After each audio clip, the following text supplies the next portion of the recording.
बिस्मिल्लाहिर्रहमानिर्रहीम। Dear students, अस्सलाम वालेकुम। आज हम चैप्टर नंबर 6 का आज का हमारा जो टॉपिक है वो सोर्सेज ऑफ एनर्जी, जिनमें हम पढ़ेंगे रीन्यूएबल एनर्जी सोर्सेज और newable energy sources. Renewable energy sources ऐसे सोर्सेज होते हैं जिनको हम दोबारा से काबिल इस्तेमाल ला सकते हैं, और नॉन रीन्यूएबल एनर्जी सोर्सेज ऐसे सोर्सेज होते हैं जिनको हम दोबारा से इस्तेमाल नहीं कर सकते। तो सबसे पहले देख लेते हैं नॉन रीन्यूएबल एनर्जी सोर्सेज में सबसे पहला जो सोर्स है वो है फॉसिल फ्यूल्स।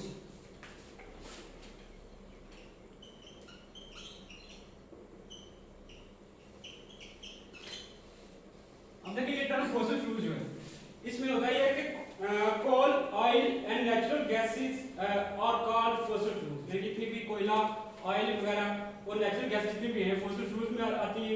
इसके एक्सप्लेनेशन में देखते हैं।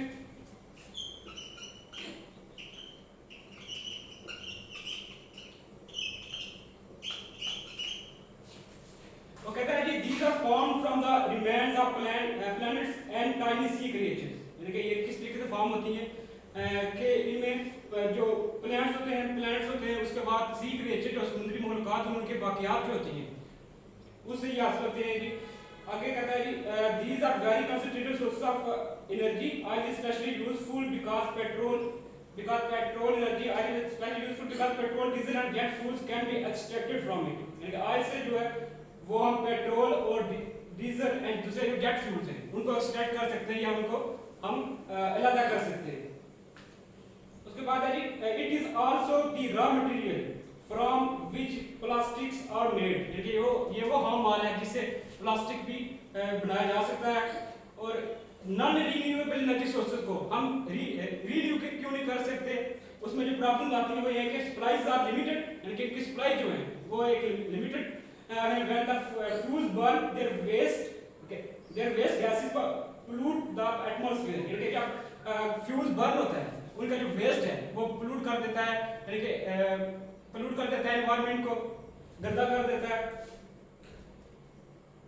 it is also pollute the atmosphere। probably the most serious concern is the amount of carbon dioxide produced। यानी कि इनसे जो कार्बन डाइऑक्साइड की अमाउंट जो है ज्यादा से ज्यादा वो एटमॉस्फेयर में चली जाती है। This may be adding to global warming. ये अफेक्ट कर देता है जी ग्लोबल वार्मिंग को, बैडली इफेक्ट करता है। उसके बाद नेक्स्ट है जी nuclear fuels.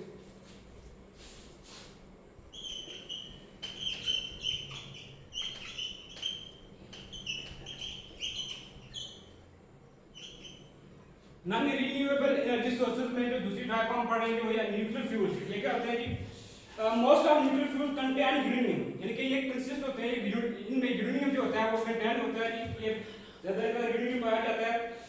1 kg of nuclear fuel stores as much energy as 25 million tons of coal। यानी कि 1 किलोग्राम न्यूक्लियर फ्यूल है और 25 kg उसमें होती है 25 मिलियन टन्स ऑफ कोल। यानी 25 मिलियन टन्स ऑफ जो कोरियन के कोयला होता है उसमें पाया जाता है।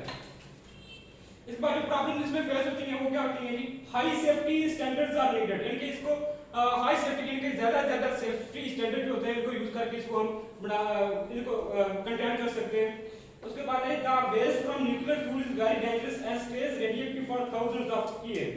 यानी कि जो न्यूक्लियर फ्यूल्स वो बहुत ज्यादा डेंजरस होते हैं and stays radioactive for 1000 year तक ये बाकी रहते हैं, इनका इफेक्ट पर बाकी रहता है। Nuclear power stations are expensive to build and to close down at the end of their working life. यानी कि बहुत ज्यादा एक्सपेंसिव थिंग है इसको बनाना। न्यूक्लियर पावर प्लांट्स जो है इनको बनाना बहुत ज्यादा, इनकी जो प्रॉब्लम हुई ये है कि इनको बनाना यानी कि काफी ज्यादा एक्सपेंसिव है। ये था जी नॉन रीन्यूएबल एनर्जी सोर्सेज। इसके बाद नेक्स्ट है renewable energy sources.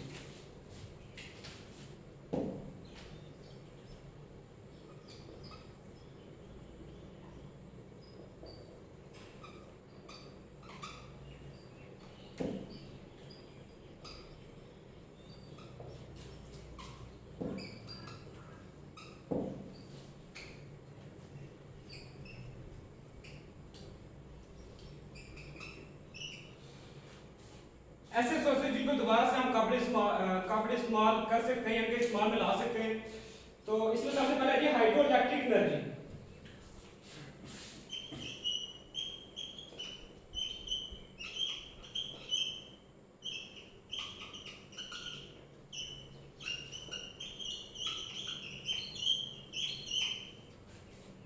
Hydroelectric energy में in this type of electricity generation dams are filled with river water, यानी डैम जो होते हैं उनको फिल किया जाता है दरिया के पानी से।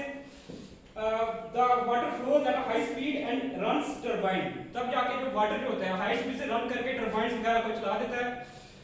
प्रॉब्लम जो इसमें जो इसको बिल्ड करने में है कि इसको एक्सपेंसिव टू बिल्ड है, यानी कि ये बहुत ही ज्यादा एक्सपेंसिव है इनको बिल्ड करना, ये डैम्स वगैरह को बनाना और दरिया के पानी को ला के डैम्स में नदी के नाव वगैरह।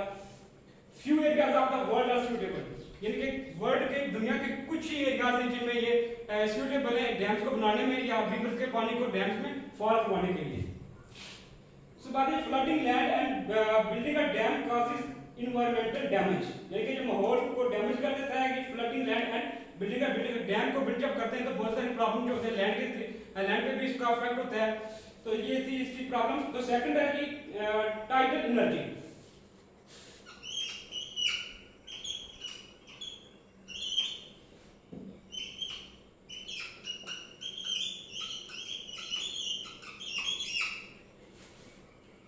Tidal energy is similar to hydroelectric energy. A lake filled when the tide comes in and becomes empty. यानी कि जब hydroelectric energy is a lake filled when the tide comes in and becomes empty when it goes out. यानी कि जब समुद्र की लहर जो होती है वो किसी भी लहर में लेक में जाकर पड़ती है तो फिल कर देती है, दोबारा जब वो वापस पानी वापस चला जाता है, comes in and becomes empty when it goes out. During the process water runs generated. इस प्रोसेस के दौरान जब पानी आता है नहर में तो ये टरबाइन को वगैरह को साथ वाटर रन जनरेटर वगैरह को चला देता है। इस बात इसकी प्रॉब्लम है कि फ्यू एरिया का वाटर सूटेबल, जैसा कि हाइड्रोइलेक्ट्रिक एनर्जी में था कि कुछ ही इलाके जो ऐसे हैं जो इसके लिए सूटेबल है। जो थर्ड वन है विंड एनर्जी।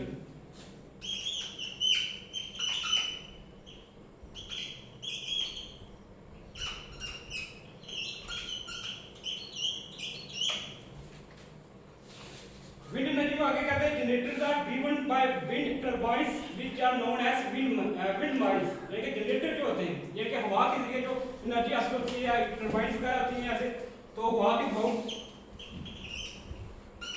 इफेक्ट की वजह से ये रन करती हैं, जनरेटर को रन करवाती हैं। तो इसमें जो प्रॉब्लम जो फेस होती है वो ये है कि large mode windy size needed, यानी कि कुछ ऐसी साइड जहाँ पे हवा का बहुत बेहतर तरीके से आके विंड टरबाइन को रन करवाए। उसके बाद है the wind turbines are noisy and can spoil the landscape, यानी कि ये जो प्रोसेस है इनमें विंड जो टरबाइंस होती हैं वो नॉइजी होती हैं और उसके बाद जो इफेक्ट करती हैं लैंड को, लैंडस्केप को। आगे नेक्स्ट है जी वेव एनर्जी।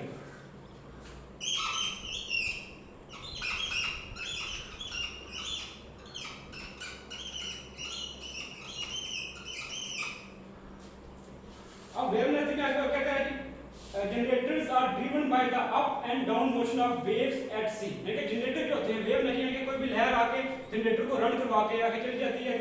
इसमें जो प्रॉब्लम्स फेस होती हैं difficult to build, few devices have been successful, यानी कि कुछ ही डिवाइसेस जो होती हैं ये इसको सक्सेसफुली रन करवा सकती हैं। इसके बाद नेक्स्ट है जी जियोथर्मल एनर्जी।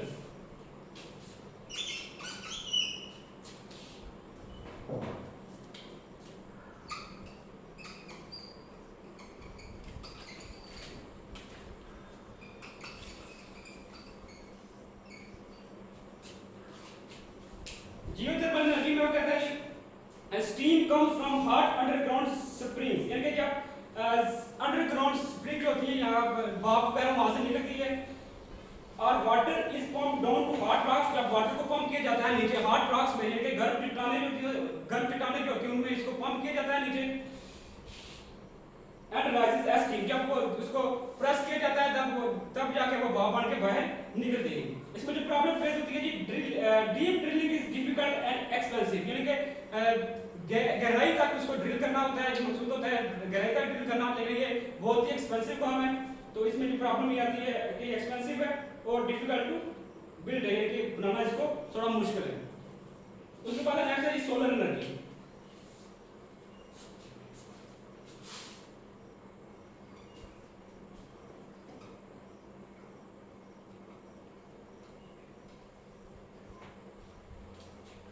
सोलर एनर्जी में कहता है कि solar panels absorb radiant energy. Radiant energy हमने पीछे भी लेक्चर में डिस्कस किया था, ये इलेक्ट्रोमैग्नेटिक एनर्जी होती है, उसको रेडिएंट एनर्जी भी कहते हैं, from the sun and use it to heat water, यानी कि इसको जो सूर्य की तपश है उसको यूज करके इसको इलेक्ट्रिसिटी में कन्वर्ट किया जाता है। Solar cells produce electricity directly, यानी सोलर फोटोवोल्टिक वोल्टिक सेल्स होते हैं, ये प्रोड्यूस करते हैं इलेक्ट्रिसिटी। इसमें जो प्रॉब्लम फेस होती है वो ये है कि वेरिएबल अमाउंट ऑफ सनशाइन, यानी कि जो धूप है यानी कि सनशाइन है, ये कुछ चेंज होती जाती है, कभी ज्यादा हो जाती है, कभी कम हो जाती है, तो सोलर सेल्स आर एक्सपेंसिव। और दूसरा ये है कि ये भी काफी एक्सपेंसिव प्रोसेस है कि सोलर सेल जो होते हैं काफी एक्सपेंसिव होते हैं। इसके बाद है जी बायोफ्यूल्स और बायोमास।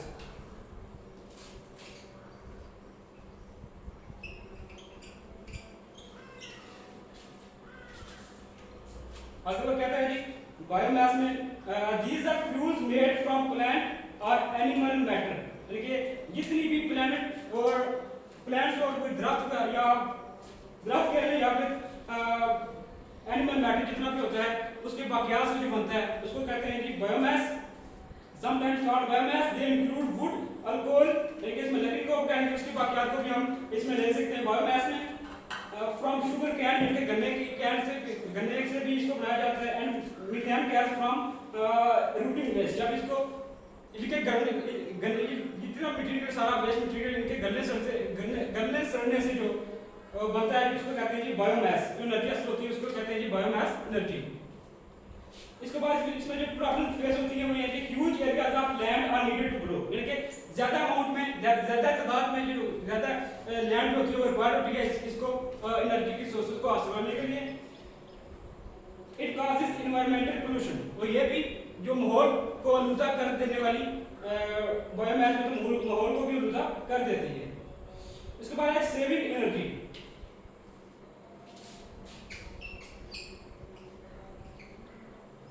जो नेक्स्ट आपको क्या होगा जी saving energy.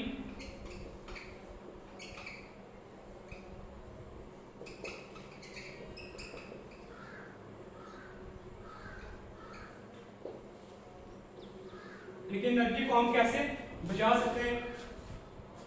Burning fossil fuel, यानी कि जिसमें कोल आ जाता है, फॉसिल फ्यूल्स में कोयला, ऑयल और नेचुरल गैसेस वगैरह को इनको बर्न करने का जो पोल्यूशन कॉज होती है।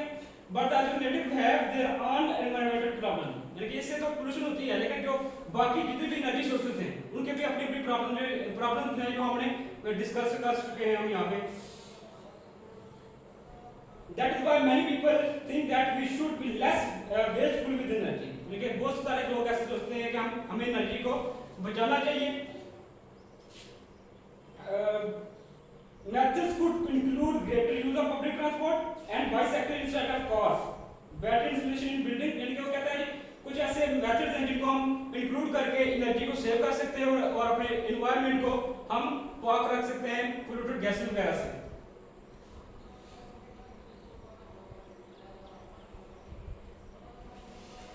ये था जी हमारा आज का लेक्चर जिसमें रिन्यूएबल और नॉन रिन्यूएबल और रिन्यूएबल एनर्जी सोर्सेज को डिस्कस किया कि कैसे हम एनर्जी सोर्सेज को रिसाइकिल करके दोबारा से इस्तेमाल में ला सकते हैं और कैसे हम जो इनके प्रॉब्लम जो होती हैं इनको फेस करते हैं, और फिर इसको बाद एनर्जी सेविंग हमने पढ़ा कि कैसे हम एनर्जी को सेव कर सकते हैं। इंशाअल्लाह नेक्स्ट क्वेश्चन में फिर से हाजिर होंगे, तब तक के लिए अल्लाह हाफिज़।